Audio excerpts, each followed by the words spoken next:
s'appuiera lui seul. Verset 11. Alors le diable le laissa. Et voici les anges vinrent auprès de Jésus et le servaient. Alléluia. Amen. On peut s'asseoir. On peut s'asseoir. On va écouter la parole.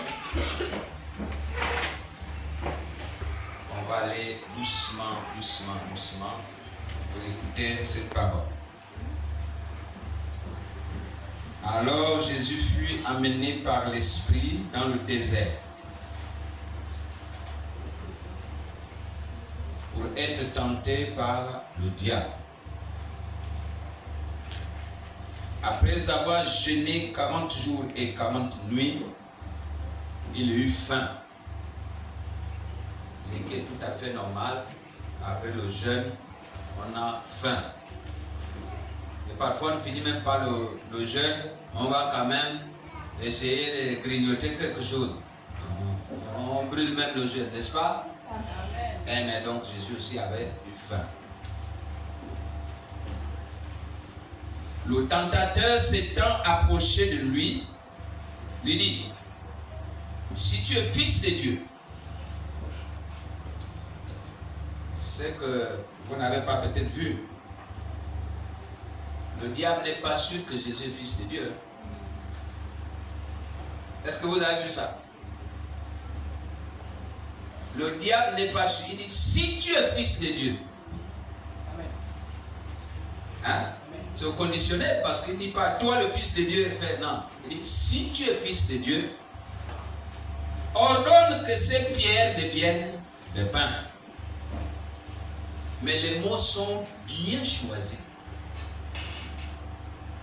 En fait, les mots sont choisis pour que ça fasse effet. Jésus, toi, ordonne que ces pierres-là deviennent des pains. C'est différent. Si tu es fils de Dieu, et là quelqu'un m'a dit, on doute de mon appartenance, alors je vais le faire. Je ne sais pas si vous comprenez. Donc les mots sont bien choisis. On est en train de douter de mon appartenance, je vais le faire. Mais lui ne choisit pas ça. Cette solution trop facile. Ordonne que ces pierres deviennent des pains. Jésus répondit, il est écrit, l'homme ne vivra pas de pain seulement, mais de toute parole qui sort de la bouche de Dieu. Il dit pas, comme tu as dit que tu crois que moi je ne suis pas fils de Dieu. Non, on ne répond pas comme au village. On ne répond pas avec ses sentiments. On ne répond pas parce que on ne sait pas. Non, on répond sur la base de la parole. Parce que le diable connaît la parole au bout de doigt. Il utilise la parole, tu réponds aussi à partir de la parole. Et il dit, Jésus répondit, il est écrit. Donc la parole dit, l'homme ne vivra pas de pain seulement, mais de toute parole qui sort de la bouche de Dieu. Le diable le transporta dans la ville sainte, le plaça sur le haut du temple, et lui dit, si tu es fils de Dieu, toujours si tu es fils de Dieu, jusque-là il n'est sûr de rien. Malgré les réponses qu'il lui donne, si tu es fils de Dieu, jette-toi en bas. Car il est écrit, voici le diable qui cite la Bible. Vous qui dites que le diable ne connaît pas la Bible. Le diable connaît la Bible. Il dit, il est écrit,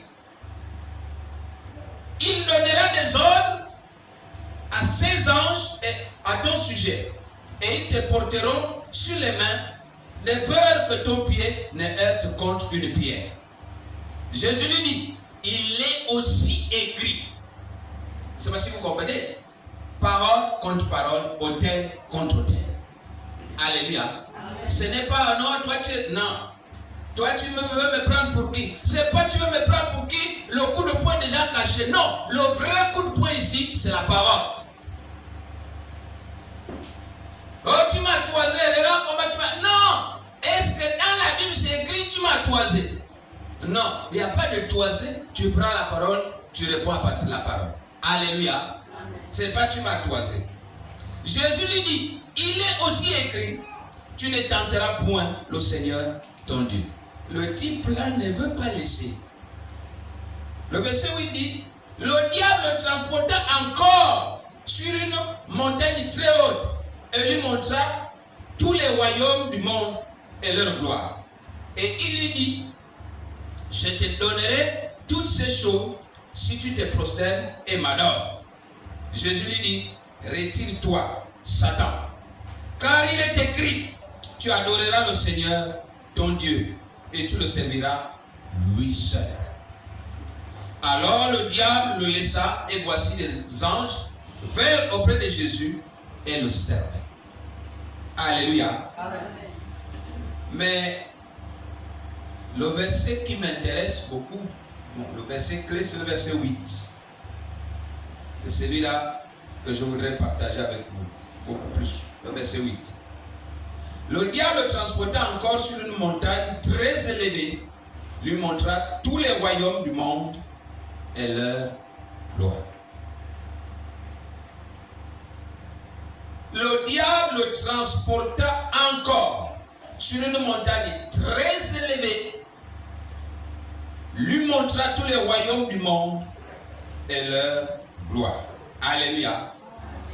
Je voudrais donner comme thème ce matin, pourquoi Satan choisit une montagne très élevée comme lieu de tentation.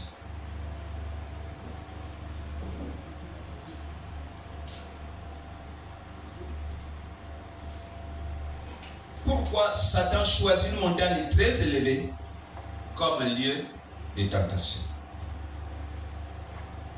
C'est le thème que je voulais coller à ma prédication de ce matin. Je voudrais seulement rappeler ici que dans la Bible, la montagne n'est jamais un lieu neutre.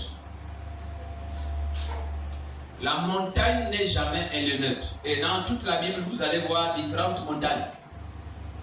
Nous n'allons pas peut-être les énumérer toutes, mais la Bible nous a souvent parlé de montagnes. Elle est souvent associée à la révélation. La montagne est souvent associée à la révélation. Alléluia. Elle est souvent associée à la révélation et même à la rencontre avec Dieu. Parce que lorsque nous voulons, par exemple, rentrer dans le jeûne, on dit quoi? Je vais à la montagne. Quand on dit je vais à la montagne, en fait, c'est quoi exactement? Je vais à la rencontre de Dieu. C'est pas qu'on prend vraiment l'ascenseur, on va sur le monde. Non. Mais en réalité, on a envie de dire je vais à la rencontre de Dieu. Alléluia. Donc la montagne est souvent associée à la révélation, à la rencontre avec Dieu, à la prise de décisions décisives et à l'élévation spirituelle. Parce que c'est sur la montagne aussi qu'on prend des décisions. Lorsqu'on va faire le jeûne, souvent, quand on finit le jeûne, parfois à la fin du jeûne, on prend une décision. N'est-ce pas? À la fin du jeûne, on dit bon, j'ai jeûné pour ça, j'ai vu ça, ou bien je n'ai rien vu, mais désormais, je prends telle décision. Donc, la montagne est souvent associée aussi à la prise de décision, à l'élévation spirituelle. Alléluia. Amen. Satan qui connaît parfaitement les Écritures et les symboles spirituels ne choisit pas une montagne par hasard pour tenter Jésus. Il sait, il connaît ce qu'il a envie d'associer. Il connaît l'objectif qu'il veut atteindre. Et donc il ne choisit pas par hasard une montagne. Alléluia. En conduisant Jésus sur une montagne très élevée, Satan cherche à imiter les lieux de révélation divine. Il sait que quand on va aller sur la montagne, lui il pense qu'il va avoir une révélation divine. Parce que c'est sur la montagne qu'on obtient les révélations. Alléluia. Il va lui offrir quoi sur la montagne? Parce que la montagne aussi, c'est un signe quoi? D'élévation. Mais Satan veut offrir quoi à Jésus? Une fausse élévation. Il veut lui offrir une fausse élévation. Il veut lui offrir une fausse révélation. Il veut lui montrer comment on appelle ça, des fausses images. Et il veut faire croire au Fils de Dieu que ça lui appartient. Là où Dieu se révèle pour transformer l'homme, Satan se sert du même cadre pour séduire. Satan se sert de la montagne pour séduire, alors que c'est sur la montagne que l'homme doit être élevé. C'est sur la montagne que l'homme doit être révélé. C'est sur la montagne que la prophétie doit se réaliser. Mais Satan se sert du même lieu pour séduire. Alléluia. Pour séduire, pour détourner, pour corrompre. Ainsi, la montagne devient le théâtre d'un combat spirituel. Parce que sur la montagne, là, c'est un combat maintenant. Un combat entre qui et qui? Un combat spirituel. La vision de la gloire du monde contre l'obéissance à la volonté de Dieu. La vision de la gloire du monde contre l'obéissance à la volonté de Dieu. C'est-à-dire, soit Jésus choisit la gloire du monde, soit il choisit d'obéir à Dieu. Donc la montagne ici devient un lieu de combat spirituel. Ou bien, il choisit la gloire du monde et je lui donne tout cela et je le soumets à ma volonté. Ou bien il choisit d'obéir à Dieu, alors j'ai échoué. Alléluia. Amen. Je ne sais pas si tu comprends quelque chose déjà. Je ne sais pas si tu commences à comprendre quelque chose. J'ai bien peur, mais je souhaiterais que tu commences à comprendre quelque chose. Alléluia. Amen. Quand Satan t'élève, il t'élève, à un moment donné, il est obligé de te lâcher. Alléluia. Amen. Pourquoi est-ce que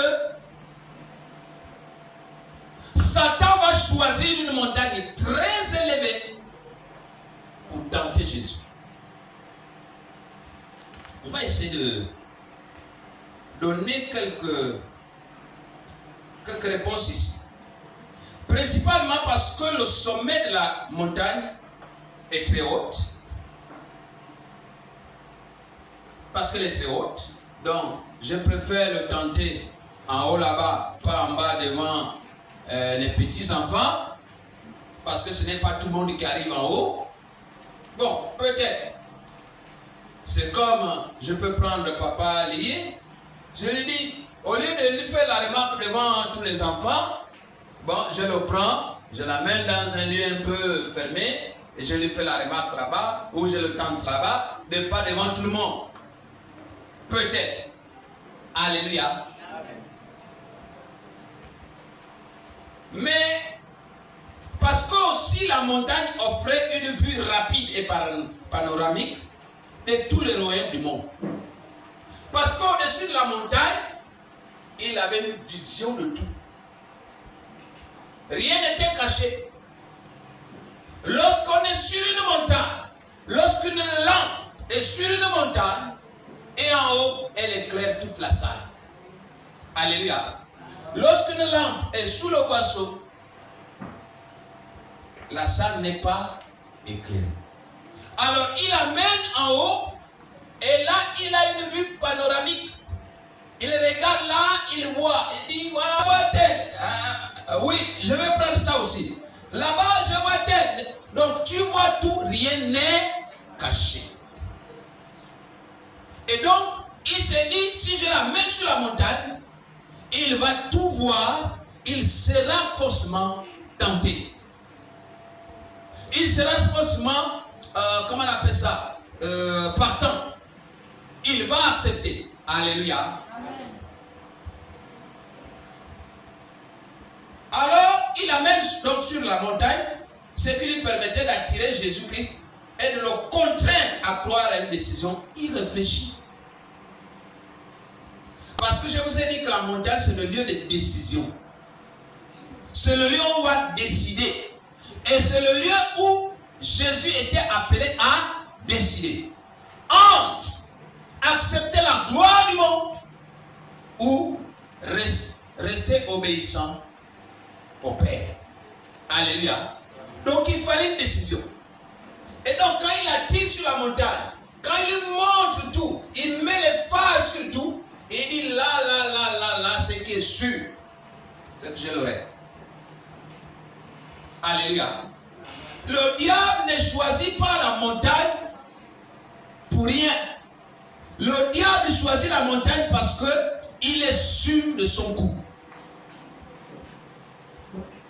Tu n'as pas encore compris. Tu comprendras. Ce modèle de stratégie diabolique de Satan a continué à être efficace pour détruire de nombreuses personnes aujourd'hui. Le modèle de Satan qui amène Jésus sur la très haute montagne pour le détruire, pour le tenter, ça contribue à détruire de nombreuses personnes aujourd'hui. Avec le même modèle, on a continué à détruire des gens aujourd'hui. Alléluia. Alors que la montagne devait servir à l'élévation, devait servir à la gloire, devait servir à la bonne décision, devait servir à la puissance. Mais la montagne a servi Satan à la destruction des vies. Alléluia. Je vais te donner quelques montagnes. J'ai noté 2 ou 3 montagnes qui ont servi. Par exemple, le mont Sinaï. Le mont Sinaï, c'est la montagne de la révélation. Le mont Sinaï, nous sommes dans Exode. On va prendre les 2 chapitres d'Exode, Exode 19, Exode 20. Exode 19, Exode 20. Le mont Sinaï, c'est la montagne de la révélation. Moïse va aller sur cette montagne, sur le mont Sinaï, pour faire quoi?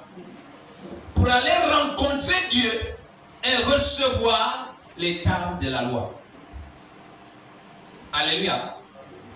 Moïse va sur cette montagne, rencontrer son Dieu et recevoir les instructions, les tables de la loi. Dieu utilise la montagne pour révéler sa volonté à Moïse et à son peuple.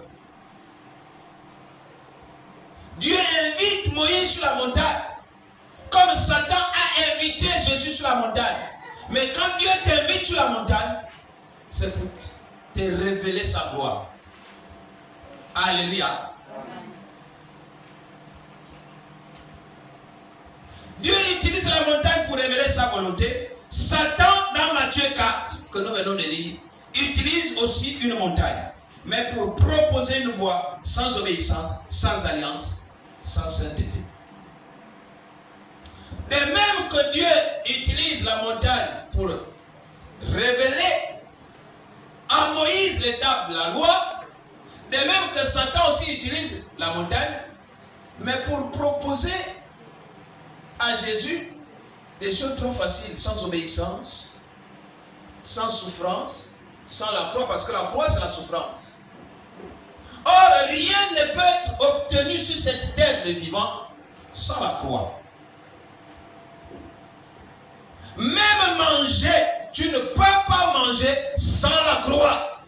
La Bible déclare, tu mangeras ton pain à la sueur de ton front. Ça veut dire que la Bible prévoit déjà que sans la croix, tu ne manges pas. Manger n'est pas aussi simple que ça. Ce sont les enfants qui croient que c'est simple. Parce qu'ils ne savent pas là où nous on va trouver les 100 francs là. Alléluia. S'ils pouvaient savoir qu'on reçoit même les fusils nocturnes, juste pour qu'on trouve 100 francs, amen, ils ne devaient pas s'amuser. Alléluia. Amen. Mais Satan veut proposer à Jésus quelque chose de similaire. Non, tu n'as pas besoin d'obéissance, tu n'as pas besoin de croix, tu n'as pas besoin de ci, de ça. L'obéissance c'est à moi, pas à Dieu.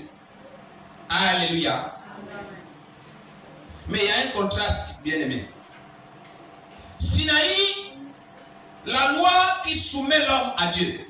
Le mont Sinaï. Écoute-moi bien. Le mont Sinaï, la loi soumet l'homme à Dieu. L'homme est soumis. L'homme est soumis à Dieu par la loi sur le mont Sinaï. Dans la montagne de la tentation, une offre qui soumet Dieu, c'est-à-dire Jésus, au désir de l'homme. Je ne sais pas si vous voyez ça. Sur le mont Sinaï, l'homme est soumis à Dieu. Sur la montagne de la tentation, c'est Dieu qui doit être soumis au désir de l'homme. Vous pensez que ça peut marcher? Parce que Jésus c'est Dieu. Et Satan veut que Jésus lui soit soumis. Si tu te prosternes, si tu t'abaisses, je vais te donner tout ça là, que tu vois là. Sur le mont Sinaï, l'homme a été soumis à Dieu par le biais de la loi, mais sur la montagne de la tentation, c'est Dieu qui devait se soumettre à l'homme. Ah non, ça ne marche pas. Alléluia. Le contraste est trop frappant et ça ne marche pas. Vous avez le mont Carmel et l'Horeb. Le mont Carmel, c'est la montagne de la décision. Avec Élie, nous sommes dans un roi. Si vous voulez aller vérifier les Écritures, dans un roi, les chapitres 18 et chapitre 19. Je fais la lecture pour vous en résumant cela. La montagne de la décision. Le mont Carmel et Horeb. Horeb, H-O-R-E-B. C'est la montagne de la décision. Sur le mont Carmel, Élie confronte les faux dieux. C'est sur le mont Carmel qu'Élie va confronter les faux dieux. Autel contre autel. Les dieux de Baal et Élie se bousculent là, se discutent là. C'est sur le mont Carmel. Vous avez un Dieu, oui, appelez-le. Il répond. Moi aussi j'ai un Dieu, je vais l'appeler.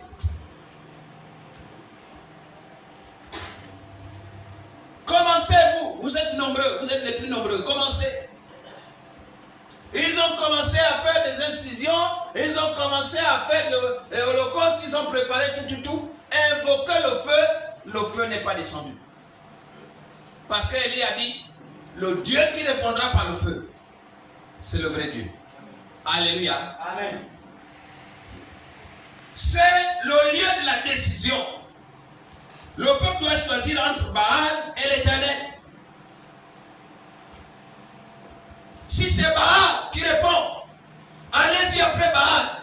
Mais si c'est l'Éternel qui répond, allez-y après l'Éternel. Mais lorsque l'épreuve a été jouée, Élie a remporté parce que lorsque Élie a prié, le feu est descendu. Tous ceux qui étaient de Baal sont tombés. Alléluia.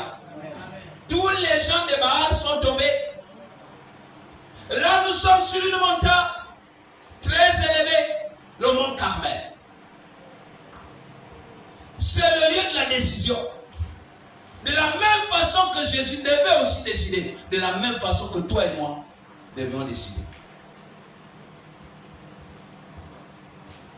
J'espère que tu commences à comprendre. Alléluia. La montagne est un lieu de confrontation, bien-aimé. Jésus est aussi confronté à un choix. Régner par l'adoration de Satan ou régner par l'obéissance au Père. Il faut prendre une décision.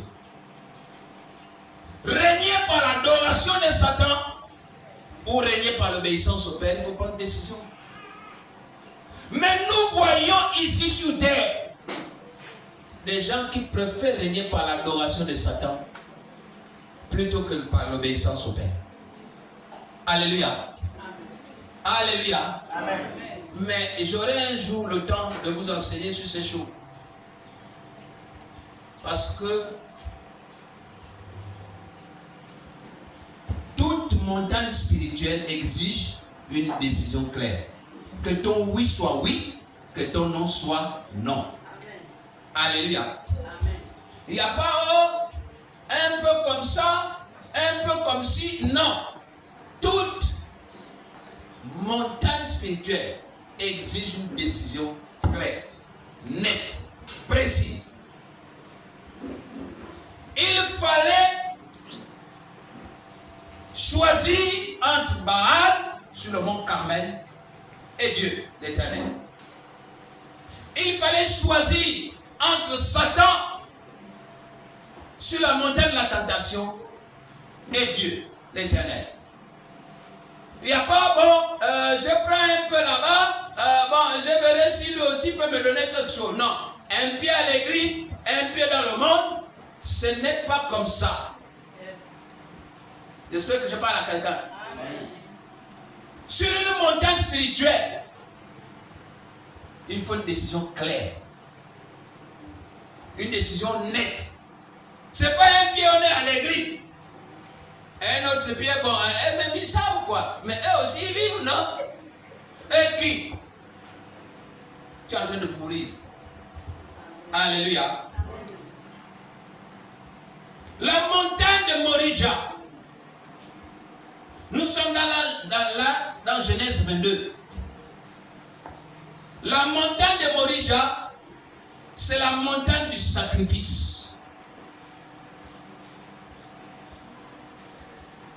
La montagne de Morija, c'est la montagne du sacrifice. Abraham a été invité à sacrifier son fils unique. La décision doit être claire. Ou tu acceptes, ou tu refuses. Alléluia. Mais sur cette montagne du sacrifice, Dieu révèle qu'il peut pouvoir lui-même. Dieu révèle qu'il peut pouvoir lui-même. C'est pour ça qu'il a dit à Abraham, arrête! Tourne-toi et regarde à côté. Quand Abraham a arrêté, parce que Abraham avait déjà le couteau comme ça pour tuer l'enfant. Abraham avait déjà le couteau comme ça pour tuer l'enfant. Dieu a dit, arrête! Amen. Regarde à côté. Quand il a regardé à côté, il a trouvé quoi? Il a trouvé un bélier. Mais là encore, il faut toujours méditer. Est-ce que réellement Isaac est mort?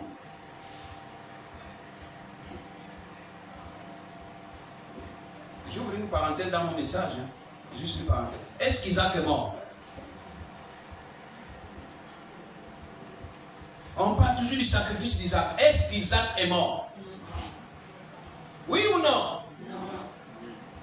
Isaac est mort. Il faut qu'on enseigne ces choses-là. C'est pour ça qu'on a du mal à comprendre l'église. Isaac est mort. Spirituellement, Isaac est mort. La chose était déjà scellée depuis le ciel. Je vais vous dire une chose. Pour que vous compreniez, Isaac est mort. Lorsque quelqu'un est malade, on lui dit pour délivrer, c'est que vous allez chez le Nganga. Pour délivrer votre parent, donnez un mouton ou un coq. On sacrifie le mouton. C'est le coq qu'on a sacrifié, c'est le mouton. Ce n'est pas un homme. Mais tôt ou tard, un homme va forcément mourir.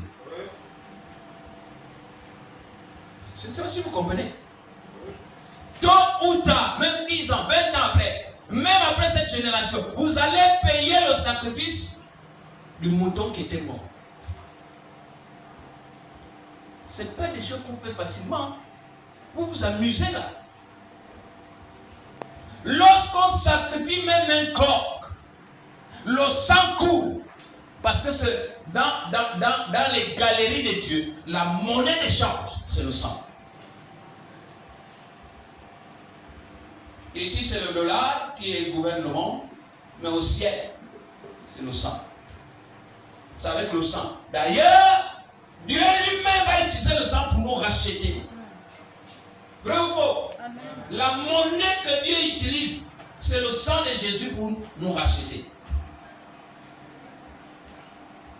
Et comme les francs-maçons, les maçons qui sont francs, ils ont compris ça, ils continuent à utiliser ça. Et quand vous faites couler le sang même d'un coq, vous voyez le coq.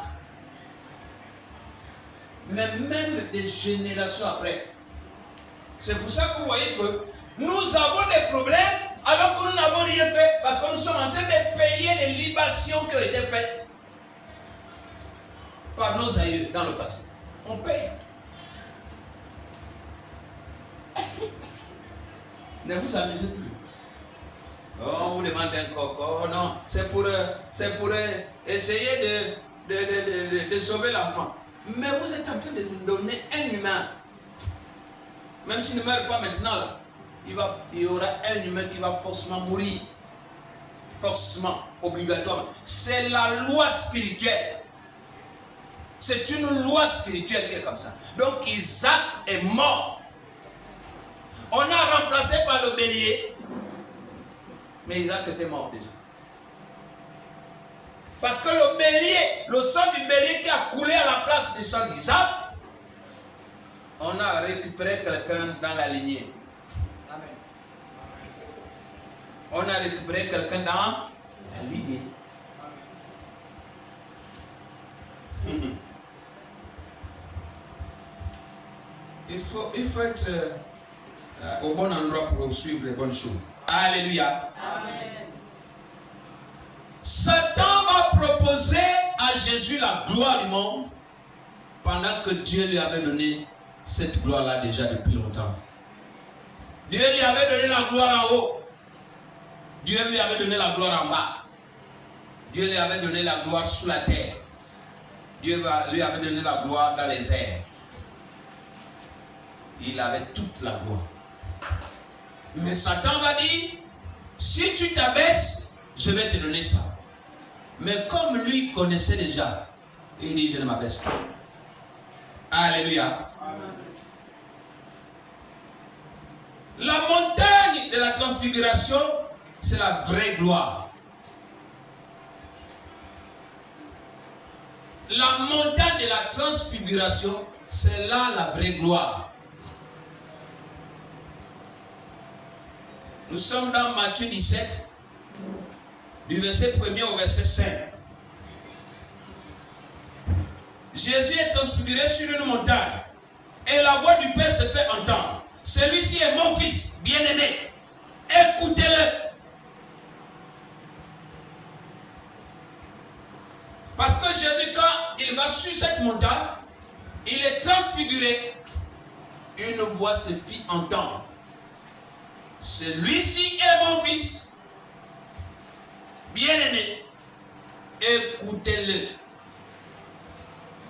Donc, voici la vraie gloire. La vraie gloire se trouve sur la montagne de la transfiguration. Lorsque Matthieu 4 parle de la gloire du monde, montrée par Satan, Matthieu 17 parle de la gloire céleste révélée par le Père. Matthieu 4 nous parle de la tentation de Satan, donc nous parle de la gloire du monde, révélée par Satan. Mais Matthieu 17 nous parle de la montagne de la transfiguration, donc la gloire révélée par le Père. Deux gloires différentes. Ce n'est pas les mêmes gloires. Hein? Mais nous sommes toujours sur quoi? Sur une montagne. Nous pouvons être sur la même montagne, mais ne pas recevoir les mêmes gloires. Oh, gloire. On peut être sur la même montagne et ne pas recevoir la même gloire. Oh, je voulais parler à quelqu'un. Amen.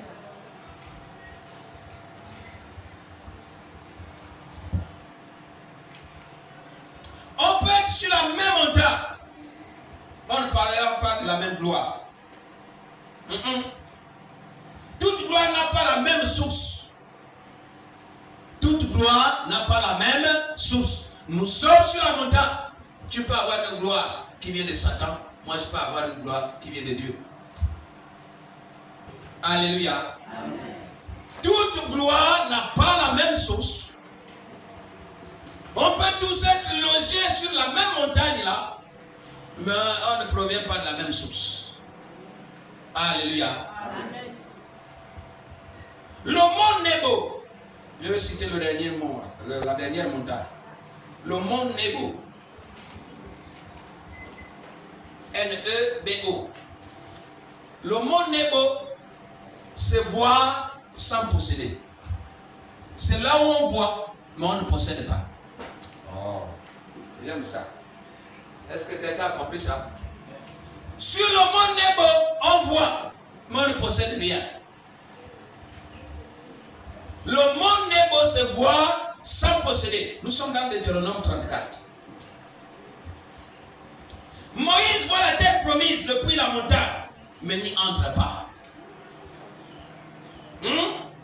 Moïse voit la terre promise depuis la montagne, depuis le mont Nebo, mais il n'entre pas.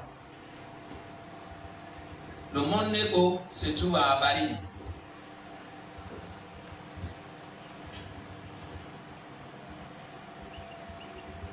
La vision n'est pas toujours une possession. Alléluia.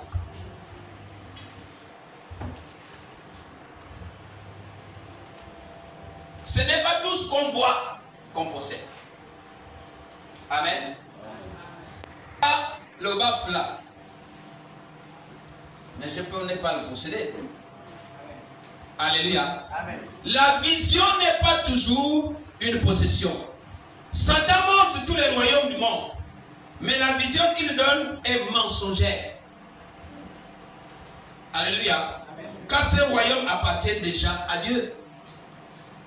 Donc il montre déjà les royaumes qui appartiennent à quelqu'un d'autre. Il les montre à Jésus. Il dit, si tu te prosternes, si tu m'adores, je vais te les donner. Mais c'est ce que Satan nous fait. Satan était là lorsque Dieu t'a fait.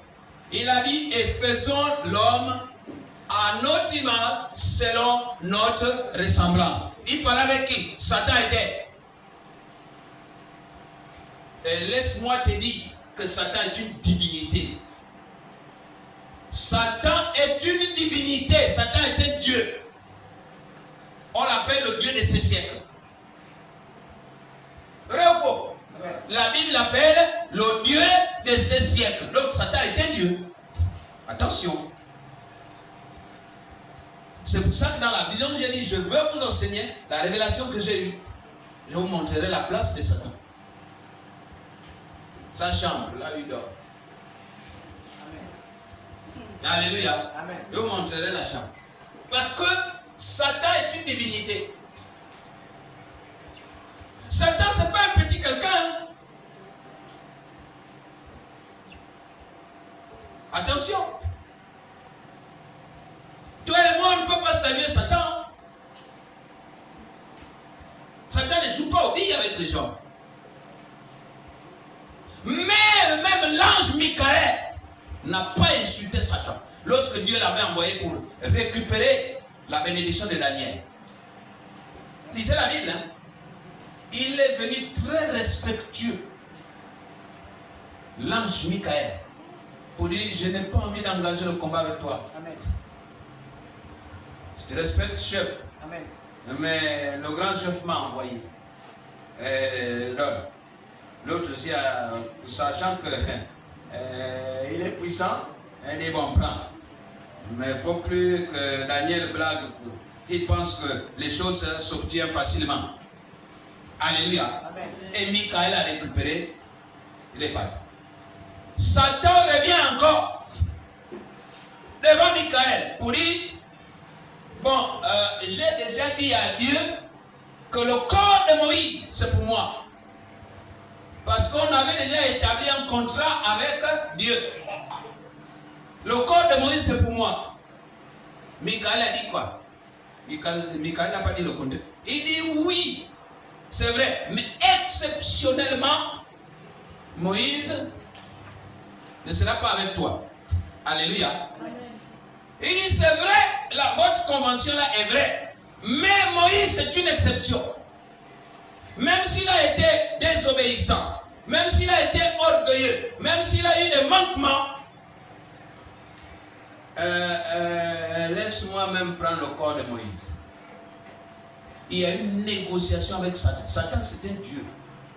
Il y a eu une négociation avec Satan et Dieu a récupéré par le biais de l'ange Michael, a récupéré le corps de Moïse et on ne sait pas là où Moïse a été enterré. Personne ne sait. Personne ne sait. Pourquoi? Parce que Dieu a décidé de manière souveraine. Sa volonté souveraine a agi. Et a dit, bon, ok, il n'y a pas de négociation à faire. C'est vrai, on avait déjà décidé comme ça. Mais exceptionnellement, il n'y a pas de règle sans exception. Moïse, c'est pour moi. Sinon, Moïse devait partir chez Satan. Alléluia. Je voudrais interpeller la conscience de quelqu'un. Bien aimé. Sur quelle montagne tu es? C'est du sacrifice? C'est de la révélation? Tu es sur quelle montagne? Trop de gens ont permis au péché de le détruire. Peut-être que tu es sur une montagne du péché. Peut-être que tu es sur une montagne d'orgueil.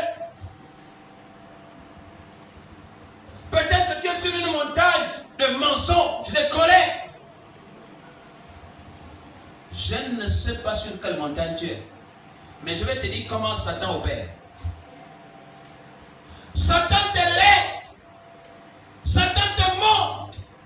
Satan te met en haut. Pour que ta chute produise un bruit. Donc Satan, quand il t'amène sur la montagne, il ne te tente pas en bas. On ne tente pas quelqu'un qui est en bas. On te tente pourquoi? Tu vas produire quoi? Tu vas faire quel témoignage? Quel sera ton témoignage? On te tente. On ne tente pas un monde terrien. Lorsque tu as la vision de l'air, lorsque tu es un enfant de Dieu, lorsque tu es élevé sur une montagne, tu as la vision de tout. Et tu sais que tout ça, ça t'appartient. Le diable fait comment? Le diable lit ta destinée. Le jour où on t'a créé, le diable était. Ce qu'on avait écrit sur toi, le diable connaît. Il sait que tel jour, à telle heure, on avait prévu telle chose. Et il dit, si tu viens avec moi, tu auras ça. Tu te dis, mais c'est vrai. Hein? Mais depuis que je suis à l'église, là, on ne me donne même pas. Mais le diable sait déjà que tu es proche. Tu es proche de la chose.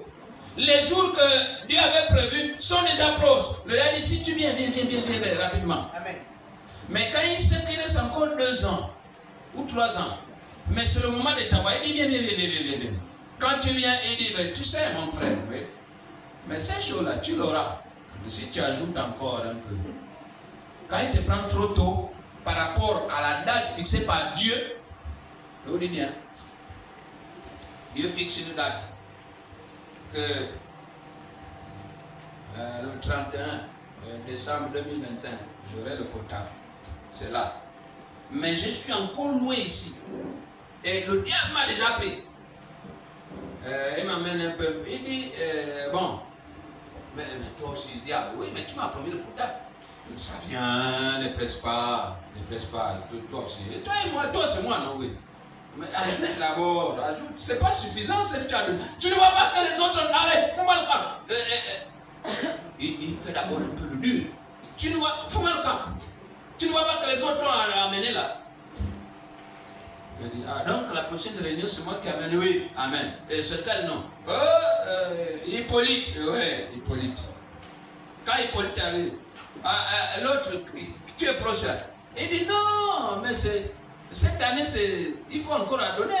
Polycarpe, oui, tu es proche là.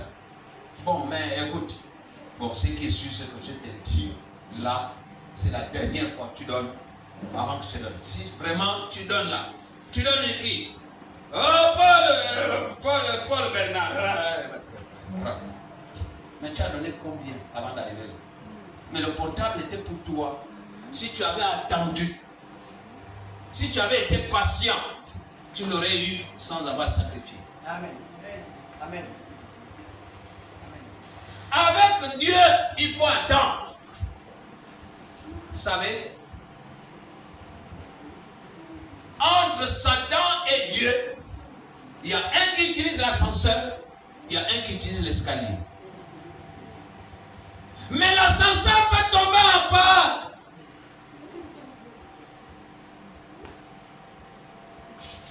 L'ascenseur peut être coincé. Satan utilise l'ascenseur. C'est va, terminer. C'est terminé, c'est fini. Tu as déjà. Mais Dieu utilise l'escalier doucement, fatigué. À un moment donné, tu as envie d'abandonner. On te dit seulement un peu de patience. Et tu finis par rattraper ce qu'il a promis. Dieu ne t'amène pas sur une montagne pour aller te détruire. Quand c'est Dieu qui te lève, l'élévation définitive. Mais quand c'est Satan qui te lève, l'élévation là, mon ami, c'est pour quelques jours. C'est pour quelques jours. Je voudrais conclure. Vous dites ceci.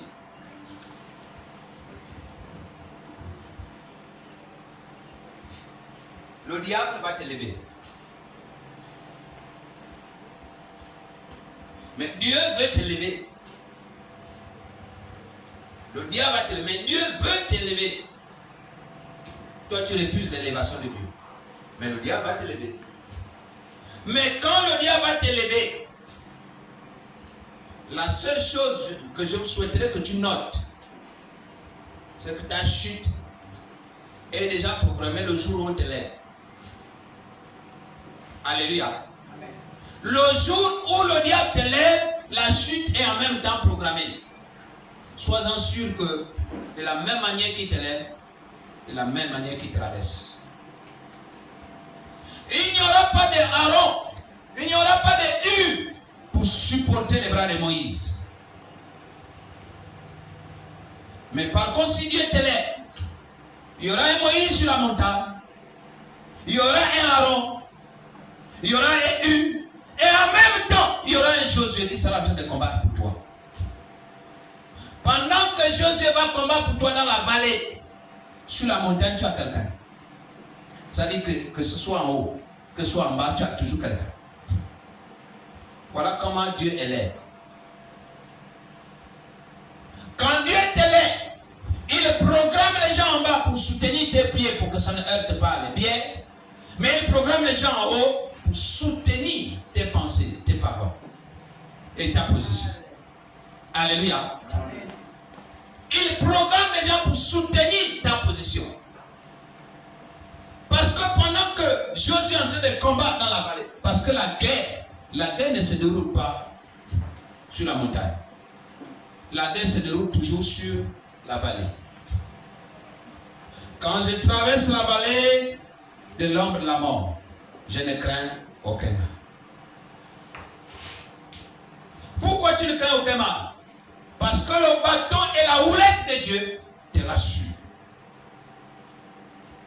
Mais si tu n'es pas avec Dieu, tu n'auras ni son bâton, ni sa houlette. Alléluia. Tu n'auras ni son bâton, ni sa houlette.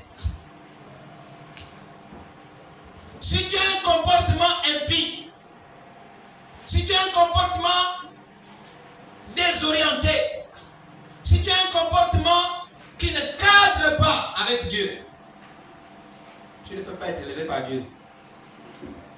Dieu veut l'obéissance. L'obéissance à sa parole. L'obéissance à son œuvre. Alléluia. Amen. Oui. Dans la politique, dans le sport, dans les études, dans la carrière, dans la richesse, malheureusement, le leadership chrétien ne tient pas. Le leadership chrétien ne tient pas dans la politique, ne tient pas dans les carrières, parce qu'on veut l'élévation trop rapide. Parce qu'on ne veut pas attendre que Dieu fasse. Et quand on veut l'élévation trop rapide, c'est le leadership satanique qui tient et qui prend le coup, qui prend le dessus. Alléluia. Amen. Je ne sais pas si tu es déjà sur une montagne. Est-ce que tu es sur une montagne? C'est toi qui te poses la question. Une montagne de succès, une montagne de réalisation, une montagne de révélation, une montagne prophétique. C'est toi qui le sais. Amen. Alléluia. Amen. Bien-aimé. La montagne te prédispose à une élévation. Mais la même montagne peut te prédisposer à une chute. Les mêmes mains qui t'applaudissent aujourd'hui sont les mêmes mains qui peuvent te détruire demain. Alléluia. Amen. Satan a toujours élevé les hommes, mais Satan n'a jamais su entretenir un homme éternellement haut. Jamais. Lorsque tu es ministre de Satan, c'est pour un temps. Tu pars. Lorsque tu es ministre de Dieu, c'est pour l'éternité. Amen. Je ne sais pas si quelqu'un comprend. J'ai osé dire, je suis allé dans le bureau d'un ministre de la République, dans son bureau. Je suis rentré, je l'ai salué. J'ai dit bonjour cher collègue ministre. Il a sursauté. Il a sursauté parce que bon, moi je ne suis pas ministre. Il croyait que ministre c'est une médaille. Ministre ça veut dire serviteur. Ministre veut dire serviteur. Ministère de, le service de. Ministère de la fonction publique, le service de la fonction publique. Ministère de l'économie, ça veut dire le service de l'économie. Ministère prophétique, ça veut dire le service du prophète. Ministère de Béthanie, ça veut dire le service de Béthanie. Vous comprenez, non? Amen. Ministère veut dire service. Ministre, ça veut dire serviteur. Il a dit bonjour, cher collègue ministre. Il a sursauté. Il a dit bon, il faut le clouer sur place. Il faut terminer avec lui. Il a dit vous êtes ministre de la République. Moi je suis ministre de Dieu et je serai toujours en fonction jusqu'à la fin de mes jours. Amen. Vous comprenez? Amen. Lui-même il a conclu. Je n'ai pas dit qu'on va t'enlever, non. J'ai dit vous êtes ministre de la République. Moi je suis ministre de Dieu et je serai en fonction jusqu'à la fin de mes jours. C'était une manière de dire, toi tu ne seras pas en fonction jusqu'à la fin de tes jours. Parler c'est bien. Chez nous, on dit parler c'est bien. Mais répondre aussi, répliquer, c'est aussi bien. Hein? Amen. Parler c'est bien, mais répliquer c'est aussi bien. Quand tu sais répliquer, tu es ministre de la République, je suis ministre de Dieu, je serai en fonction jusqu'à la fin de mes jours. Quand on va m'enterrer là, on va dire c'est un ministre qu'on est en train d'enterrer. Vous comprenez, non? Amen. On va m'enterrer comme un ministre, avec tous les attributs du ministre. Amen. Parce que je suis ministre de Dieu. Vous comprenez? Amen. Bon, l'autre, on va l'enterrer, ancien ministre. Ok, on a dit, c'était un ancien. Moi, je ne serai pas ancien ministre, je serai toujours ministre. Oh, ancien serviteur de un. Alléluia. Amen. Loi. Bien-aimé, je voudrais te dire que Satan choisit une montagne très élevée parce qu'elle symbolise l'élévation, la vision, la domination, la proximité avec le divin. Et comme tel, Satan est obligé de t'amener là pour te faire l'illusion. Alléluia. Mais il ne peut pas offrir une contrefaçon de ce que Dieu donne réellement. Il ne peut offrir que quelque chose de semblable, d'à peu près. Il ne peut pas donner réellement ce que Dieu donne. Il ne peut offrir qu'une contrefaçon. Alléluia. Toutes les montagnes ne sont pas des lieux de Dieu. Toutes les montagnes ne sont pas les lieux de Dieu. Il y a des montagnes qui n'appartiennent pas à Dieu. Il y a des montagnes sur lesquelles Dieu ne réside pas.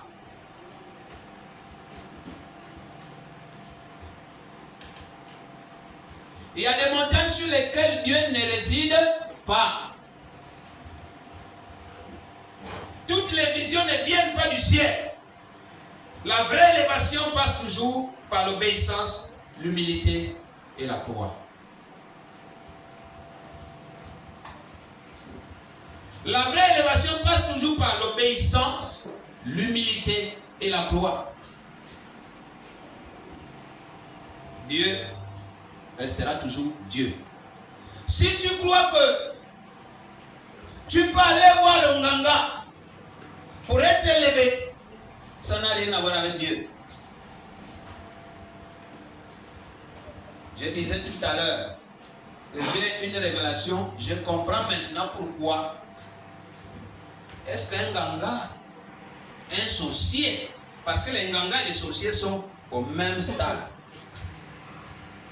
au même rayon. Nganga et sorciers sont là.